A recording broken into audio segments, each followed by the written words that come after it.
Like sitting next to him in literature and thinking about needing to put my underwear away when I got... No.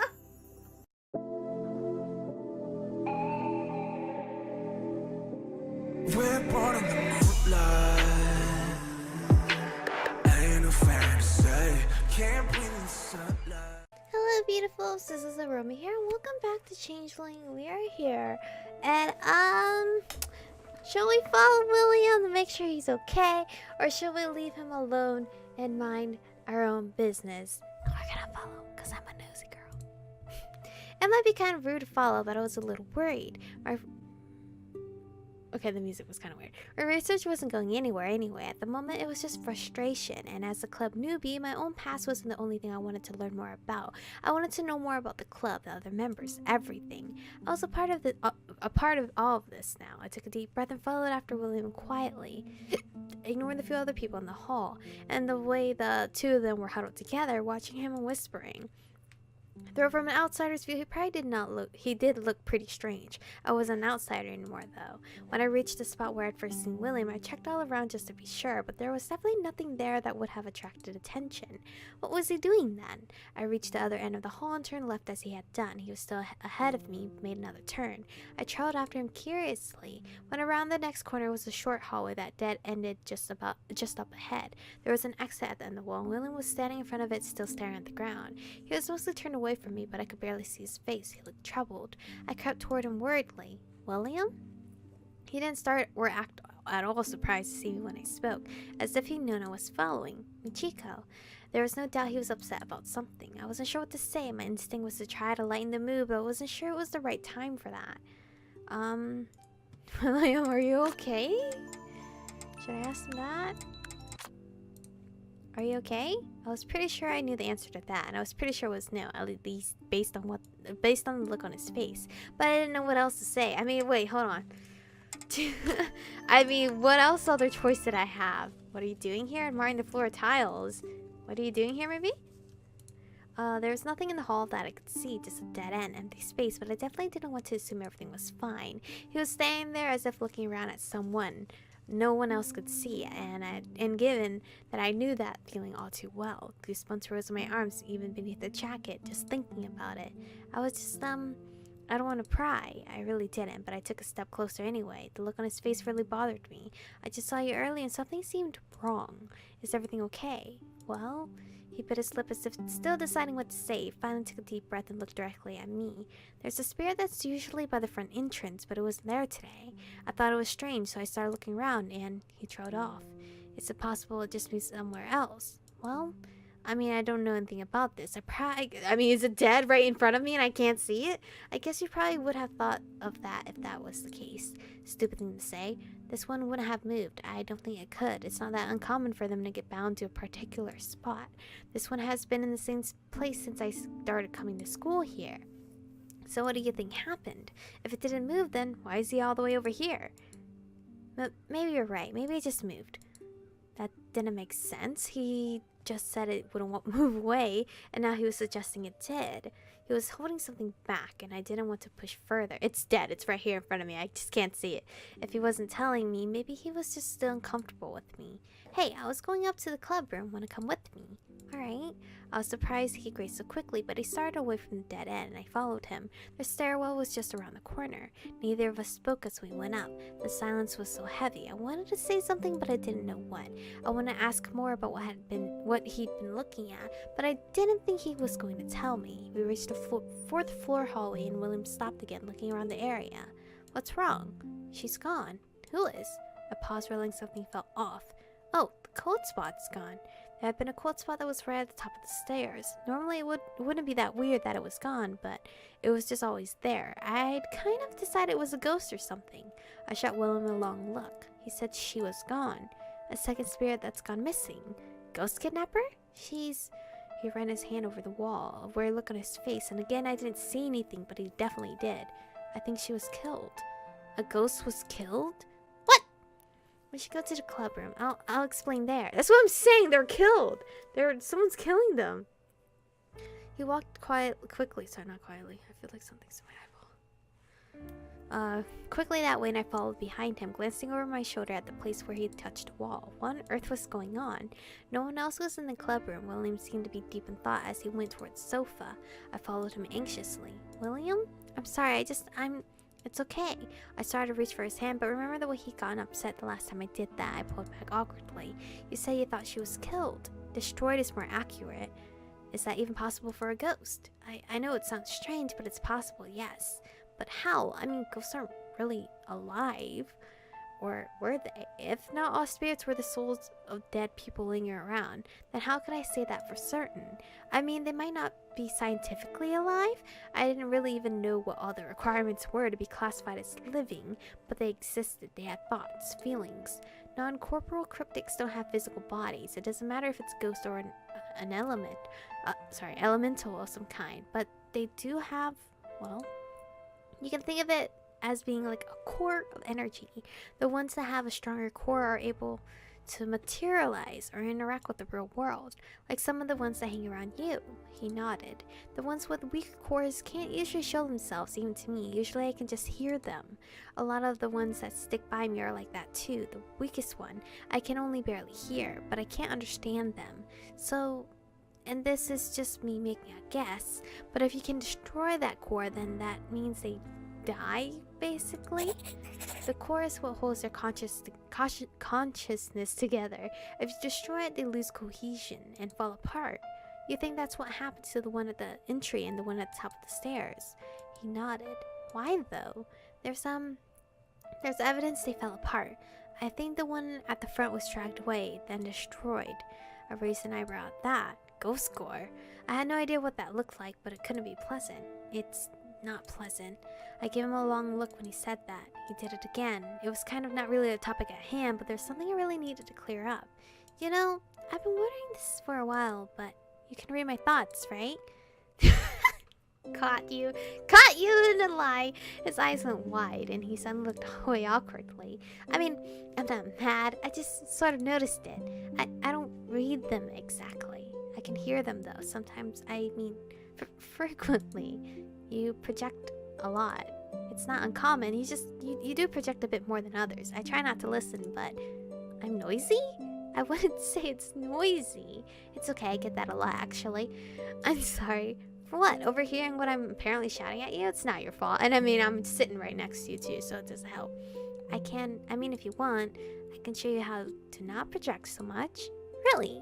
It's not hard. Telepathy is the one thing I'm good at. I think you're good at a lot of things. I would really appreciate it. To be honest, I don't care if you read my brain. I think you're good at a lot of things. That's not true. I think you're good at a lot of you know, I said that like 3 times. You guys understand. He went red again. It's not like I was trying to embarrass him, but it was still sort of cute how easy it was to make him blush. And I must have projected that because I could have sworn he went a shade or 2 darker. I mentally kicked myself. Stop thinking weird things. But then when it started, I couldn't stop. No, he could hear me, just made me hyper aware of everything. Every random thought I'd had while in his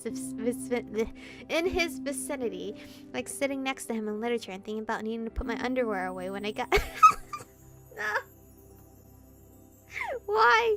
When I get home, or listening to him read and thinking about what a nice voice he had. Watching him turn the pages in his playbook and thinking about how he had such slender, pretty hands. Okay, he heard every single thought of mine, didn't he? If I'm projecting it really loudly. Stop it! It was bad enough you already thought these things once around him, and now you're doing it again!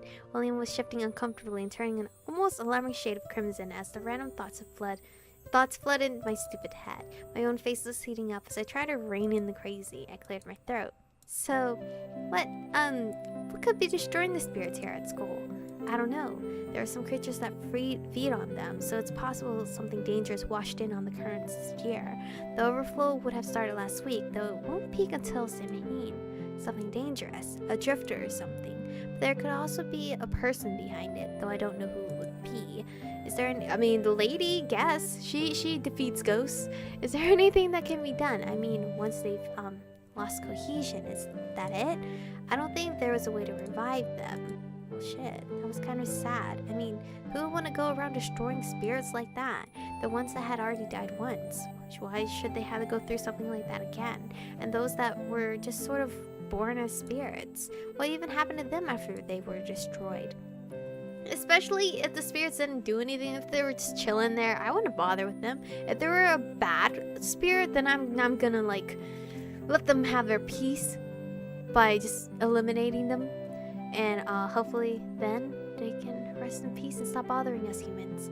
Because I feel like ghosts that I do believe in ghosts, and I feel like the ones that do like move things around and stuff in a rude way, not in like a playful way. I don't know if there's a playful way that they do it. If they do it in a rude way, they're just hating how they died, I guess. At least that's what I assume, that they didn't like how they passed away. They didn't like their life at all, so they want to torment us, and I feel like that's not right. I didn't do that to you, so please don't do it to me. Don't make me have to deal with your bullshit, okay? Because I got a lot of bullshit, Mr. Ghosty. What do we do about it? I mean, to stop it from happening to the ones that are left. I know there are a lot of things lurking around. He looked at me with surprise. What is it? I'm just surprised you think something should be done. Not everyone worries about them. Spirits, I mean. Most people don't really.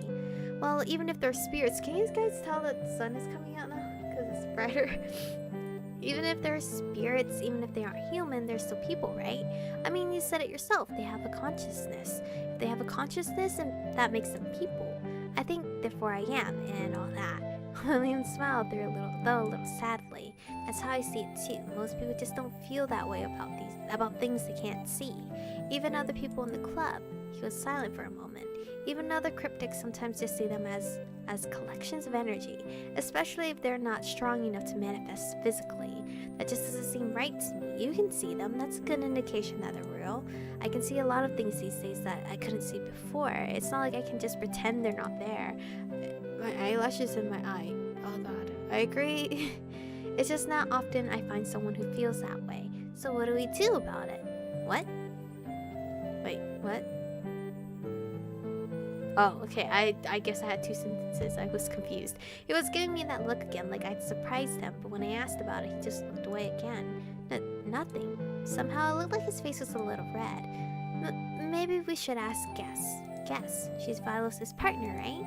And my mentor. She helps me with my telekinesis. She's kind of an exorcist too, of sorts. An exorcist of sorts? William stood. I think I'll go find her. I was supposed to meet her this morning anyway. Is it okay if I come too? I kind of wanted to meet her anyway after what Allie had told me about her. I don't mind. Oh, he smiled right there, so cute. I stood as well, and leaving my things by the sofa, joined William as he headed into the library. As always, I was impressed by how awesome that place was. Books everywhere and massive looming silence. Not to mention it was just beautiful. I could totally live here. Oh man, she looks badass! Holy shit! I hope you weren't the ones killing them, though. Vilos was behind the desk as he usually was, and there was a woman I didn't know leaning on the desk chatting with him. That has to be her. She's so gorgeous. I can't stop looking at her. She's so gorgeous.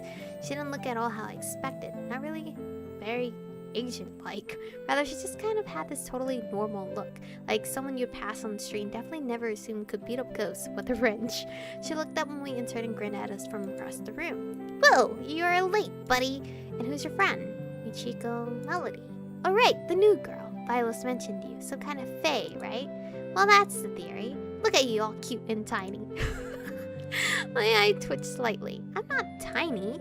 She just laughed at the annoyance in my voice. I'm Guess Monroe. Nice to meet you. You too. I've heard a lot about you. Good things, I hope. Though if not, She shrugged. She is so chill. She's so chill. I love her so much already. See about this. Tease her a little bit, more or less, I guess. I heard you beat up a ghost with a wrench. Alright, well, I heard you beat up a ghost with a monkey wrench. Oh yeah. Nah. She laughed as she was remembering something funny. That was a pretty good one. Michiko, don't believe every story you hear. Whoa, what? Guest wrapped an arm around his neck and dragged him down to mess up his hair. Hey now, are you saying it's not true? You always exaggerate. Hey, since when do you talk back to me? Is Miss Fairy over here being a bad influence on my protege? That's not it. Huh? I bit back a laugh. It was so weird. Just watching him interact with someone like that. It was cute. He was definitely rad, but he didn't seem to mind the teasing, or at the very least he seemed used to it. Though maybe that wasn't the right way to say it. He seemed comfortable with her. It was like all the walls came down. He was suddenly just a normal person. She was like a big sister, teasing, bullying, but a little gentle as well. It was nice to see that someone could rest that side of him out from wherever it usually hid. Somehow I felt a little jealous. Well, of course, I mean that's a given to be jealous, because we don't get that side of William. Sad. Guess this is a library, if you remember, not a boxing ring. Right, we're probably disturbing all the people here researching. She gestured grandly at the one person that was there, a girl from our school. Shelley, I think. She didn't look at all bothered by the noise. She hadn't even looked up from the book. Violet just raised an eyebrow. Fine. She released William and leaned on the counter. William straightened his clothes and made a vain attempt at smoothing his tousled hair. Guess just chuckled slightly as she watched him. So what brings you here, Miss Fairy? It's just Michiko, and I was following William. I think he needed to talk to you. Guess glanced his way. Talk to me? We were supposed to have an early morning lesson, but he didn't show. I assume there's a reason for that. Guess there's something wrong. I mean, in school. Huh? Violet also perked up the moment William said that. A problem? What sort? It's that some of the residents, the haunts, are missing. Missing? Not just missing. There were core remnants and remains. They're scattered and dragged. It looked like there might have been an attack. Something attacked some of the residents. Which ones? But the front entrance. 294 was gone. 294? I wonder what that was about. William shot a quick glance my way. The ones that were never human don't always have names. Guess looked my way as well, then back at William. She leaned her elbows on the desk. A lot of non-human spirits don't even have concept like names. The agency assigns a number just so we can keep track of them. Well, sometimes we name them too, since it's easier to remember. Ah, makes sense. Margaret is also gone. I guess that's the one from the top of the stairs. Well, seriously? There's a mess there as well. Well, shit. Guess. Well, go get over it. Man, Margaret's been there for just about forever. I can't believe she's gone. Is there really not a way to, I don't know, revive them or something? Revive a ghost? Yeah, no. You don't have to say it like that. I knew it was a dumb question, but still. What should we do? I don't know what we should do in the very next episode. And I'm very glad we got to meet Guest. She seems like a pretty chill lady, and I would wish she could be our teacher, but we're Faye, and she is not. But anyway, thank you guys for watching today's episode. Stay beautiful, and I will catch you guys in the next one. 혼자 주저앉아 생각만 커져가 언제부터